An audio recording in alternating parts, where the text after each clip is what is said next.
In today's episode, we're going to talk about a shocking murder that happened in 1816, so just a little bit ago, in the small town of Louisville, New York, that made what papers were available at the time with some controversy about what really happened. Also, it led to something that happened for the first time ever in St. Lawrence County. I'm Matt. And I'm Zach.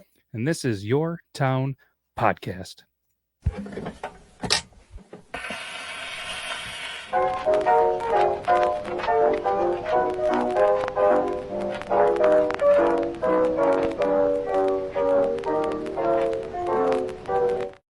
So as mentioned in the introduction, we're going to talk about a murder that happened in 1816 in Louisville, New York. It's spelled Louisville, but it's actually pronounced Louisville, and it's a small town in St. Lawrence County, which is in New York, which is obviously in the United States. Population is about 3,100, about 13 years ago in the census that apparently never really gets updated. Town is reportedly named after French King Louis the 14th. 19th? What's 14? That's 14. Yeah, nailed it. You had me worried when you were like, yeah. Okay, nailed it. All right, I was practicing. And again, I obviously, as I'm saying, it's Louisville. You know what I mean? So I was right on the pronunciation. And the town of Louisville is in the northern border of the county and is west of the village of Messina. Not really a lot going on there, since my favorite pizza place, probably in the North Country, Steve's Gas, is gone. It's a sad thing, man. We're not going to spend a lot of time on the local history there because of, Steve's Gas being gone. So rest in peace, Steve Gas Pizza. I'm just super glad that I'm not the only person who remembers the absolutely amazing pizza from Steve's Gas. So good. Rest in peace, Steve's Gas Pizza. As the kids would say, it was gas. It was. Let's get into this. Do it. Michael Scarborough, which sounds like maybe like a F1 Formula racing name, was born in Canada in 1785. He was one of the area's first settlers. They arrived after one of the most creative named wars of all time, the War of 1812.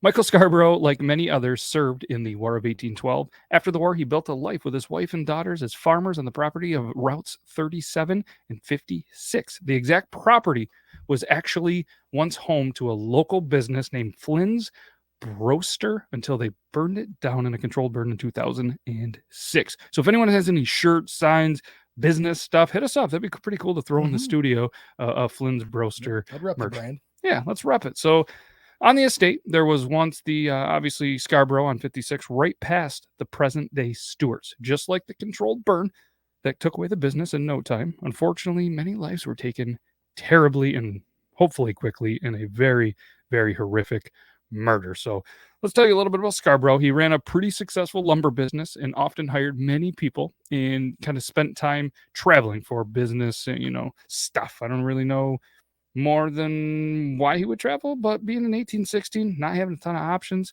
or trust for banks, he was known, like many other business owners, allegedly, I wasn't alive then, but they keep a decent amount of cash hidden in the house. One of Scarborough's employees, it's going to be a tough one, Jean-Baptiste Gertel. I think it's John, but yeah, pretty much. Yeah. Oh, okay.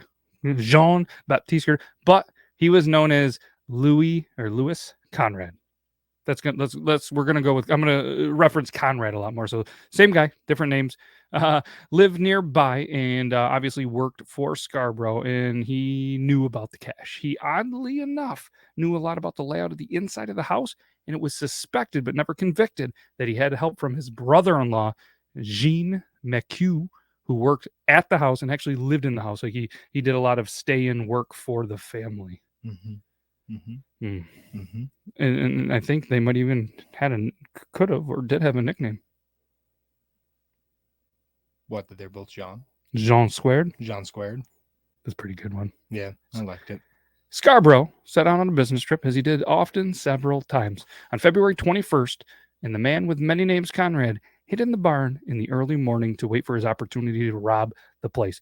He then found his opportunity, reportedly entered the house with an unlocked door and went inside past where McHugh was in the house sleeping and into a room where Mrs. Scarborough and the two kids were asleep.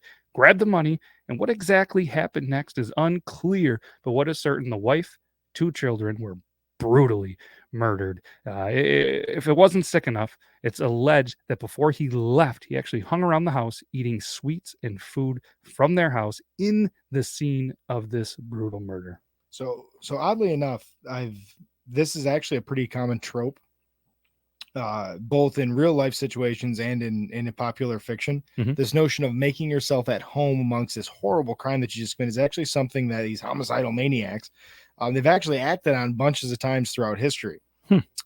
In mainstream media, if you're a reader like myself, 1981 novel Red Dragon by Thomas Harris, part of the Hannibal Lecter series. And then later on in the 2002 film adaptation of the novel starring Sir Anthony Hopkins as Hannibal Lecter, along with Philip Seymour Hoffman and Edward Norton. Rest in peace. Philip Seymour Hoffman, a legendary Rochesterian here from New York. But yeah, this notion of, like in Red Dragon, the guy, the killer, he walks around the home, he props up his victims and in real life type situations, in bed watching TV. He makes food. Like it's a thing that it's an odd thing that people in these situations. I don't want to say like he's at the dentist. I mean, but people that's a thing that's been recorded. It's a uncomfortably common-ish. Problems that I don't have. All right, so either way, neighbor Joseph Fields reportedly was the one that kind of found the horrific murder scene, and his son David actually told the details of this story 64 years later in an article by the St. Lawrence Republican. Apparently, when Joseph was checking on the neighbors, nobody was answering. They were pounding on the doors and everything. Nobody answered. They actually lifted a small boy through a window to go see what was going on. Unfortunately, the poor boy saw everything, came back, reported, and obviously probably wished he never would. Man, I couldn't imagine. Yeah, like on what planet was that the right play? Like, okay, all right, guys, listen, the Scarboroughs, no friggin' idea where they are. They're definitely not answering, but you know what'll fix this? A breaking and entering with a minor. I mean, you're not expecting to walk into a murder scene, you know what I mean? No. Pretty good people, the family, they're probably pretty decent people. But what was weird to me, the first thing that popped in my head, not that I'm a detective or anything, was they must have checked the door and the door was then locked. They must have locked it on the way out because it was unlocked in many reports that the crime report. So I don't know, must have been locked, and it was probably easier. I mean, it's got to be cold. It's February. Well, not only that, like my brain tells me that they really weren't that concerned with the safety of the people inside. They're like, oh, well, like, like Matt, if I walked into the studio, if I walked up to your house and I knew you're supposed to be in the studio, okay, and I knocked on the studio door, you weren't answering. Yep. But I heard Vern inside. Vern's the dog. But they didn't hear anything. Yeah, but they didn't hear. But Vern's just yep, and you're not answering. I try to call you, you don't answer. They couldn't do that back then. Yeah, well, yeah, I know, but I'm going to call your name. Maybe look in the house. Hey, where's Matt? He's not here. Eventually, I would just try to kick the damn door in. Well, they're probably made of some pretty good stuff. I mean, I don't know. We weren't there, but either way, I don't know. Either way, throwing a lad through the window, I just don't think that's the right play. Yeah, well, all right. Let's keep her moving because I agree. It's not the right play, but you've seen this in movies somehow. I mean, it's not like you're walking into a Home Alone house. Okay, it was worse. Conrad, the man with many names, after Joseph and the kid found the scene, he was found 2 hours later in St. Regis, of all places. I'm not exactly sure how far St. Regis is from Louisville, but I have to imagine that's a decent thing in the 1800s. I don't know how they almost an hour now. You would have to think on horseback or something. That's a pretty. Either way, they found him, and apparently he didn't stop talking while he was talking to the police. And in custody, he talked, told every single detail, gory everything. The fact that he was severely drunk. There was a lot of very gruesome details that we are going to leave out, and it's not going to sell the story. And it's just gross because the wife was 24 years old. They had a 2-year-old, and then the other child was 3 months old that was murdered. So we don't want to get into the details of that because that's nasty. But one thing that was really interesting was the much different stories that were released. The 1816 Plattsburgh Republican, which was one of the only papers around at the time. And then in 1853, there was another book written by Franklin Hugh, or how things happened, why it happened, in some of the other details of this murder were extremely different. And I'm not exactly sure how that is because he told every single detail to the police, but somehow the stories are very, very skewed. So again, we'd love to hear your thoughts on why this is, and send us an email or shoot us a message on the socials. Yeah. Side note on the Plattsburgh Republican, though, because as I've been doing research for this show, not this one in particular, just all the episodes that we've done so far, the Plattsburgh Republican has come up quite a bit. And like Matt said, it's often a place for disputed facts. Yeah. Or there are a lot of like hasty misreportings.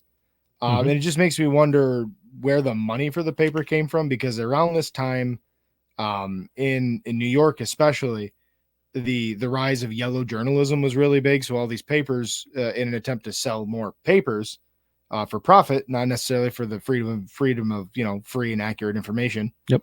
They would just make shit up all the time, and they would just lie about stuff or embellish things. And so I'm wondering if I would be curious, but not surprised to see if the Plattsburgh Republican had financial ties to the William Randolph Hearst empire of raggy newspapers, because it's been at least a half a dozen times now that the Plattsburgh Republican has came up. Like Matt says, probably one of the only major papers around. Yep. I know the Watertown Times in some form was in publication around that time, but I mean, you got Watertown and Plattsburgh. This is taking place probably in a dead zone between the two of them. Yep. So yeah, I'd be curious to see. I bet you with enough research, I bet you the Plattsburgh Republican could be an episode of Yore Town in and of itself. There we go. All right. One thing though that all of the information did have that was a little shocking to me is that Conrad, the man with many names, actually murdered his nephew 3 years prior out of greed. There was something going on. He didn't like the fact that the nephew was going to get some land or a property, and murdered him. Doesn't appear that he was ever charged. Obviously, he wasn't in jail at the time. Pretty wild. And it didn't show up on the job interview with the Scarboroughs. So. Yeah, I mean, but of all the different details from the Republican to the book that was written, there was some things that they did all agree on. They did agree that he was caught, arrested. He was tried at the county courthouse, which was actually located in Augsburg, New York at the time. He was tried in July 3rd, 1816. The judge at the time was William Van Ness. He pleaded not guilty, but the jury found him guilty on all 3 counts of murder, and he was sentenced to be hanged 9 days later. It would actually be the very first execution in St. Lawrence County history. First off, props to the fortitude that it takes to admit very profusely to crimes and then look at the judge like, nah, it wasn't me. Didn't do it. Secondly, super interesting. And again, could be a potential future episode of Yore Town Podcast. And I'm pretty sure if it wasn't St. Lawrence County, it was somewhere in the greater North Country, Quad County area that the first ever execution by electric chair happened. Ooh, if it wasn't in St. Lawrence County somewhere, I believe it was in Dannemora. All right, let's make a note of that. Yeah, make a note of that. We'll talk about it. Look at us go. St. Lawrence County just killing people. Just killing people early in the game. Yeah, killing it. So Sheriff Joseph York, much easier name to say, was given the assignment to cut the rope with his sword to perform the first execution in St. Lawrence County. Sometimes the first of anything doesn't really go as planned, and this was one of them. So he rolls up on horseback with his sword. He's just supposed to come up, just hit it, and it's just going to release him, and he's going to fall, break his neck, and he's going to die. That didn't happen. He went up, hit the sword, didn't cut. Hit it again, didn't cut. So he gets off the horse, grabs a hatchet, and just hacks it rope by rope by rope. And then it finally breaks, and he just kind of dangles there, what seems to be apparently forever. The crowd is kind of in awe because they were expecting a very quick process, and it wasn't. So there's a famous quote. The sheriff, he just couldn't take it anymore. And as apparently he quoted, and it's famous, even though I haven't heard it, maybe you have. He says, "For God's sake, cannot someone put this man out of his misery?" So apparently a young physician from Lisbon was up to the task, grabbed his feet and gave him a good yank, and then broke his neck. And the crowd was actually very upset with this happening because they felt that he should have suffered a long, slow, painful death. So apparently, and this gets even more weird, in the court agreement, they were then to take him right over and cut him open on scene to make sure that he was officially dead. But there's reports that they're not even sure he was officially dead, if he still had a pulse, whatever, but they cut him open right then, and he's dead. Yeah. Whether it was from the hanging or the cutting open, Wild. But that notion of helping them, Mhm. helping the condemned, that was actually a thing. I'm not sure if it was a thing outside of Europe, but I'm pretty sure back in the day in Europe, when these public executions were all of the rage, judges, executioners, that sort of things would take bribes from families of the condemned. So that way, if the condemned was taking a little too long to expire, the family could assist the hanging man in this exact way. So basically, all right, kids, let's go say goodbye to dad. Jump, Ooh. jump, yank, yank, snap, snap. Yikes. Not that great, but hey, it's a thing. Love you, dad. Yeah. I mean, you got this young physician. Now he's got to go back to work. The crowd's kind of mad at him. But I mean, I'm picturing this scene, what's supposed to be like very serious, the first execution. And in my brain, it's like some weird cartoon with like the Wile E. Coyote and the Roadrunner, where he's got this whole plan, and it just, they must have had to remake this at some point. Just a terrible situation that happened. But the site of the hanging was actually a tree facing Washington and Elizabeth Street in Augsburg, New York. So for anybody that was wondering, maybe keeping track or has some bets or whatever, what kind of tree it was actually an oak tree that was in the official report released by the St. Lawrence Republican in 1871. I don't know why they reported it like 60 years later, but they did. And apparently the old stump of that tree did remain there until the expansion of Patterson Street, and the plow and scraper had thrown Washington Street into a well-rounded turnpike back in the day. And ironically, from what I'm being told, I've kind of been talking to some local people about this episode, very excited to kind of throw out there, is apparently that tree where he was hung, like pretty much presently now, apparently there's a bishop that lives either right there or right near there. Well, that's interesting. Yeah, it's a little bit interesting. Yeah, And I was just walking my dog down Washington Street today, so I very well could have walked past that tree. You could have. And also, apparently, from what I've been told, actually, the first courthouse that we did reference earlier was actually where the post office is. And there's like an up. Okay. There was like an up there. There was a post office. There was, I don't know if it was a funeral home. There was a couple of businesses in there where the current post office is in that building, and that's where the county courthouse was. I know there's a whole upstairs at the post office here that's got a bunch of cool shit in it that I don't think it's open to the public, though. No, I know the upstairs is full of cool stuff. Probably from the old courthouse, because I guess that's where it'd be. That'd be a cool thing. Maybe somebody can try to get us some. Probably not in a post office. Probably not going to get a special peek. I think we work with somebody that could get us into the post office. Okay, let's do the thing. Yeah, let's figure it out. Allegedly, Allegedly. Okay, so the Scarborough farm, where the site of the brutal murder was, then became the Cassaw farm from 1860 to 1909. From then on, the property has been very commercialized, having many businesses making it, very tough to kind of remember the horrible crime that occurred in 1816. So we do have a quote at the end of the episode, but sources, one of the main sources, and I want to give a shout out as well, is Murder in Mayhem in St. Lawrence County by Sherry L. Farnsworth. Just a lot of cool stuff, and we're going to have some future episodes from there. I was able to read through it very easily, and a lot of the information did come from this, and got a cool copy of it, even signed by Sherry or somebody that wrote Sherry's name in there, so that's pretty cool too. And obviously a little bit of Wikipedia. There's always going to be a little Wikipedia.